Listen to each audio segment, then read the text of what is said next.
साल 2025 में प्रयागराज में महाकुंभ का आयोजन होने वाला है।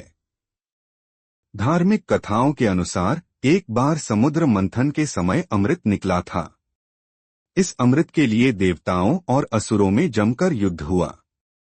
उसी दौरान अमृत कलश की छीना झपटी में वो धरती पर 4 स्थानों प्रयागराज, हरिद्वार, नासिक और उज्जैन में जा गिरा।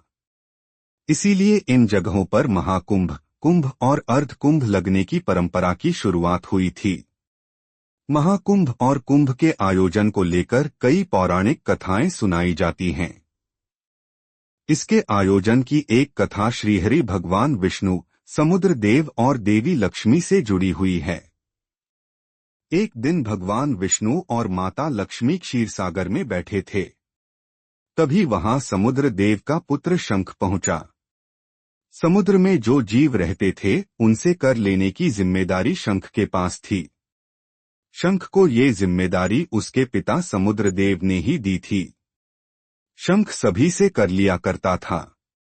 पाताल और नागलोक भी समुद्र के तल में ही थे, इसलिए वो भी नियम से कर दिया करते थे। लेकिन एक बार शंख असुरों के षड्यंत्र में फंसकर भगवान विष्णु से कर लेने पहुंच गया। हुआ कुछ ऐसा कि असुरों ने भगवान विष्णु से कर लेने को लेकर शंख के कान भरे। असुरों ने कहा कि शंख सबसे कर लेते हो, लेकिन भगवान विष्णु और देवी लक्ष्मी से नहीं।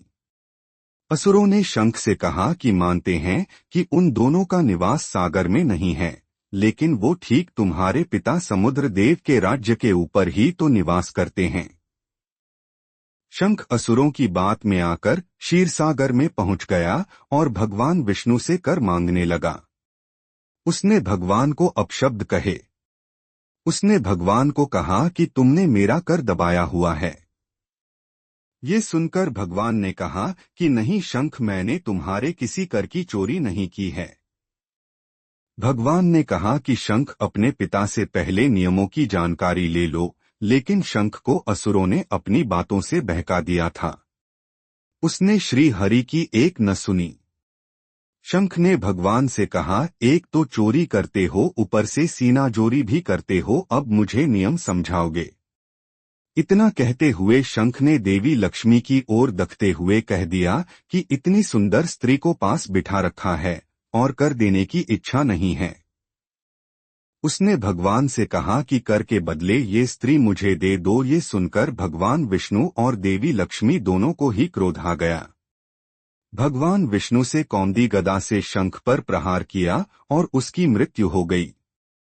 शंख की मृत्यु की खबर जैसे ही समुद्र देव को मिली, वो अपने आपे से बाहर हो गए। इसके बाद वो तुरंत क्षीरसागर पहुंचे और बिना भगवान विष्णु की बात सुने उन्हें श्राप दे दिया। उन्होंने भगवान को श्राप दिया कि देवी लक्ष्मी की वजह से श्री हरि ने उनके पुत्र का वध किया है, इसलिए देवी लक्ष्मी उनसे बिछड़कर समुद्र में समा जाएंगी। इसके बाद देवी लक्ष्मी समुद्र में लुप्त हो गईं। वहीं भगवान ने समुद्र देव से कई बार देवी लक्ष्मी को लौटा देने की गुजारिश की, लेकिन समुद्र देव ने श्री हरि के एक न सुनी। जब समुद्र देव ने भगवान की एक न सुनी, तब श्री हरि ने देवों और असुरों के साथ मिलकर भोलेनाथ के आदेश से समुद्र का मंथन किया। इस मंथन के दौरान समुद्र देव अपने कई अमूल्य रत्नों से हाथ धो बैठे। आखिर में उन्होंने हार मान ली और देवी लक्ष्मी और अमृत कलश को भेजा। फिर भगवान श्री हरि ने एक बार फिर देवी लक्ष्मी से शादी की।